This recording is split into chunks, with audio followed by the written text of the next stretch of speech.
Hello दोस्तों, क्या हाल है। आज तारीख 4 नवंबर 2025 वार मंगलवार, हिंदू पंचांग के अनुसार कार्तिक मास के शुक्ल पक्ष की चतुर्दशी। आज की खबरों में जानेंगे ट्रंप ने क्या चेतावनी दी परमाणु हथियारों की, किस राज्य के कर्मचारियों को अब ट्रेडिशनल पहनना होगा, राजस्थान में कहां हुआ दर्दनाक हादसा, मौसम और आज के राशिफल समेत देश दुनिया की तमाम बड़ी खबरें। तो आइए शुरुआत करते हैं आज की ताजा खबरों से।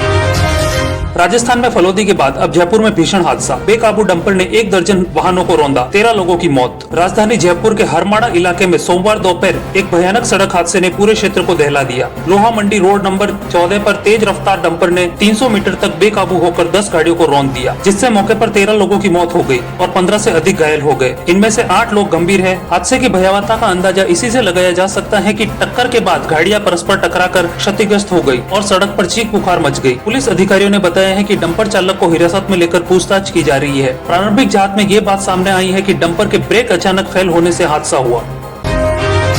पीएम मोदी ने 1 लाख करोड़ रुपए का आरडीआई फंड किया लॉन्च, प्राइवेट सेक्टर में इनोवेशन को मिलेगा बढ़ावा। प्रधानमंत्री नरेंद्र मोदी ने सोमवार को भारत मंडपम में emerging science and technology innovation conclave 2025 का उद्घाटन किया। इस इवेंट के दौरान उन्होंने 1 लाख करोड़ रुपए के research development and innovation fund को लॉन्च किया। इस स्कीम का उद्देश्य देश में वैज्ञानिक और तकनीकी क्षमता को मजबूत करना है। खबरों में आगे बढ़ने से पहले वीडियो को लाइक करें, शेयर करें और सब्सक्राइब करें ताकि ऐसी ही देश दुनिया की खबरें आपको सबसे पहले मिल सके। तो अभी सब्सक्राइब करें और बेल आइकन को प्रेस करें।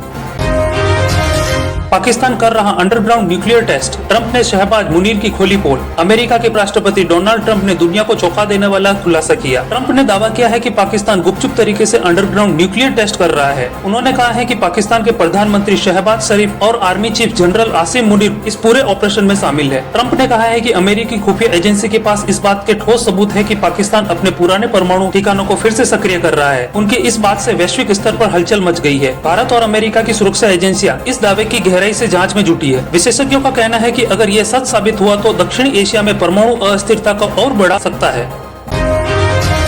डिजिटल इंडिया और युवा शक्ति का संगम 2 करोड़ युवाओं को जोड़ता माई भारत। भारत आज अपने विकास की एक ऐतिहासिक घड़ी में खड़ा है, जब उसकी 65% आबादी 35 वर्ष से कम उम्र की है और 2047 तक विकसित भारत का सपना है। इस महत्वपूर्ण दौर में मेरा युवा भारत भारत सरकार की एक ऐतिहासिक पहल बनकर उभरा है। एक राष्ट्रीय प्लेटफॉर्म जो युवाओं को सशक्त बनाकर उनकी ऊर्जा को राष्ट्र निर्माण के कार्यों में बदलने के लिए समर्पित है।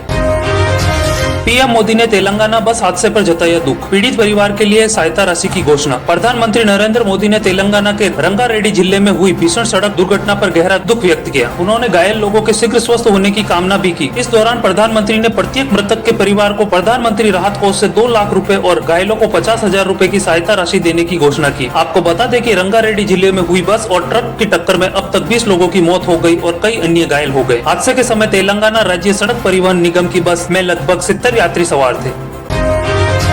पाकिस्तान ने भारत पर लगाया आरोप, यह भारत की चाल है। अफगानिस्तान से तनाव के बीच पाक रक्षा मंत्री ने फिर अलापा पुराना राग। पाकिस्तान के रक्षा मंत्री ख्वाजा आसिफ ने भारत पर पाकिस्तान अफगानिस्तान सीमा पर तनाव बढ़ने और देश में अस्थिरता फैलाने का आरोप लगाया है। उन्होंने दावा किया है कि भारत पाकिस्तान को दोनों मोर्चों पर उलझाना चाहता है और तालिबान को पाकिस्तान के खिलाफ भड़का रहा है, जिससे काबुल नई दिल्ली की कठपुतली बन गया है। आसिफ ने अफगानिस्तान में आतंकवाद के जल्द समाधान पर जोर दिया।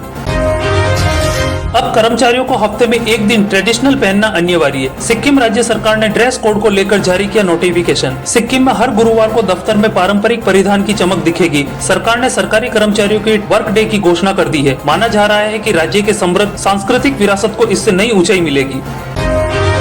81,000 लोगों के खाते में नहीं पहुंची वृद्धावस्था पेंशन राशि, एनपीसीआई न करने पर रह जाएंगे वंचित। उत्तर प्रदेश के 81,000 से ज्यादा वृद्धजनों को वृद्धावस्था पेंशन नहीं मिली है क्योंकि उन्होंने एनपीसीआई नहीं कराया। सामाजिक सुरक्षा पेंशन योजना के तहत एनपीसीआई अनिवार्य है। सरकार लाभार्थियों को एनपीसीआई कराने के लिए प्रोत्साहित कर रही है ताकि वे पेंशन से वंचित न रहे। एनपीसीआई न कराने से खाते पेंशन प्रणाली से लिंक नहीं हो पाए हैं। सरकार ने जल्द एनपीसीआई कराने की अपील की है। राजस्थान में पंचायत चुनाव पर रोक से उलझी गांवों की राजनीति, धरी की धरी रह गई दावेदारी की तैयारी। राजस्थान में पंचायती चुनावों पर लगी रोक के कारण गांवों की राजनीति उलझ कर रह गई है। दावेदारों ने जिस उम्मीद और उत्साह के साथ चुनाव की तैयारी की थी, वह सब निर्वाचन आयोग के एसआईआर के आदेश के बाद धरी की धरी रह गई, जिससे प्रत्याशी निराश है। वहीं उनके समर्थक भी मायूस नजर आने लगे हैं। अब हथाई का मुद्दा पंचायत चुनाव फरवरी 2026 के बाद की तारीखों पर केंद्रित हो गया है। राशिफल, कैसा रहेगा आज आपका दिन। मेष राशि को काम में सफलता मिलेगी, पुराने अटके कार्य पूरे होंगे। वृषभ को धन लाभ के योग है, लेकिन खर्च पर नियंत्रण रखें। मिथुन को परिजनों के साथ समय बिताने का अवसर मिलेगा। कर्क स्वास्थ्य का ध्यान रखें, मानसिक शांति बनी रहेगी। सिंह सम्मान में वृद्धि होगी, दफ्तर में तारीफें मिलेगी। कन्या किसी पुराने मित्र से मुलाकात लाभदायक रहेगी। तुला निवेश के लिए शुभ दिन नहीं, संयम रखें। वृश्चिक नए काम की शुरुआत के संकेत, आत्मविश्वास बढ़ेगा। धनु यात्रा से लाभ होगा, कैरियर में नई दिशा मिलेगी। मकर परिश्रम का फल मिलेगा, लेकिन जल्दबाजी से बचें। कुंभ पारिवारिक जीवन सुखद रहेगा, खर्चे बढ़ सकते हैं। वहीं मीन राशि के लिए प्रेम संबंध मजबूत होंगे, दिन आरामदायक रहेगा। तो ये थे आज के मुख्य समाचार। ऐसे ही ताजा खबरों को जानने के लिए चैनल को सब्सक्राइब करें और बेल आइकन को प्रेस कर ऑल सेलेक्ट करें। इसी के साथ जय हिंद, जय भारत।